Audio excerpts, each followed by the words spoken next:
tactical analysis of two contrasting snooker players. This presentation is focused on the implementation and evaluation of a notational analysis in snooker. Performance indicators are specific areas of performance that can direct performance analysis. Based on Hughes and Friend's concept, there are three main performance indicators: tactical, technical, and movement analysis, or biomechanics. The focus of this analysis is on the tactical differences between two professional snooker players, and this includes the psychological side of the game. This is an important area of performance in snooker, as it is the basis for shot selection, and from a psychological aspect, it determines how a player uses their time at the table. Tactical theory can also affect training methods, as it may be necessary for players to play according to their opponent's strengths and weaknesses. Ronnie O'Sullivan is known for his fast and attacking style of play. He holds the world record for the fastest maximum break of 5 minutes and 20 seconds, and at the time of the match that was analysed, he ranked as world number 1. In contrast, Peter Ebdon is known for his slow and mechanical style, but was still ranked at world number 7. The results of the analysis show in Figure 1 that Ronnie O'Sullivan took 25 shots in total, which is a much higher percentage than Ebdon in Figure 2, who only took 6 shots throughout the whole frame. Figure 3 shows the total time of possession, and despite O'Sullivan having a much higher percentage of shots, he is only in possession for about 2 minutes longer. Figure 4 shows Peter Ebdon has a much higher total time of possession, despite taking many fewer shots. Ronnie O'Sullivan lost the match 11-13. And some key events during the match included Ebdon taking 5 minutes to make a break of 12. This was only 20 seconds shorter than Ronnie O'Sullivan's highest maximum break.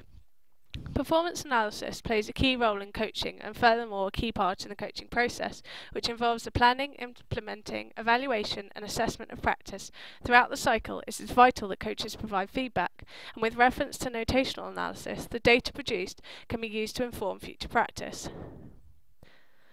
Okay, so the question is, why did Peter Ebdon win the match? Was it better technique, better tactics, or did he have a stronger mental game?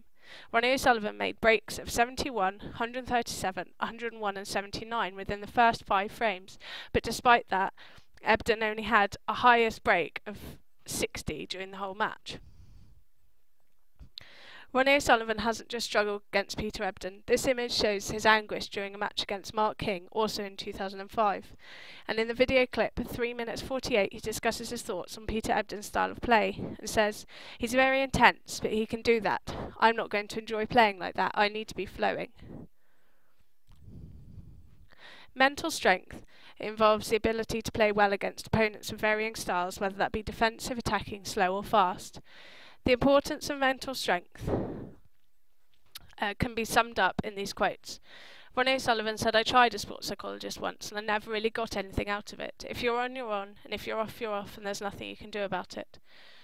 Whereas a sports psychologist quoted that if you're losing to weaker players, you need to re-evaluate your game. Instead of avoiding game styles that frustrate you, learn how to play and win against them. So might Ronnie O'Sullivan have achieved greater consistency if he had worked with a sports psychologist? Ian Maynard has done work recently with snooker players on attentional focus, and notes that snooker players can be overloaded with negative thoughts, and this can affect focus. In order to maximise focus, players should use attentional techniques such as routines and emotional control. There are several techniques that can improve mental strength, such as routines, visualization, used for relaxation or raising arousal levels when necessary, and motivational self-talk. So to conclude, this analysis proves that within snooker it is not always the player with the most frequent highest breaks that wins. Ebdon's tactical play won him the critical match against the then current world number 1. The limitations to this analysis are that it wasn't undertaken by an experienced analyst and only analysed one frame of the match. Therefore, the relevance of the analysis is limited. Further research could look at differences in shot selection, consistency and focus, styles of play, and the biomechanics of snooker. Here's a list of references used to support my work. That's the end of my presentation. Thank you for listening.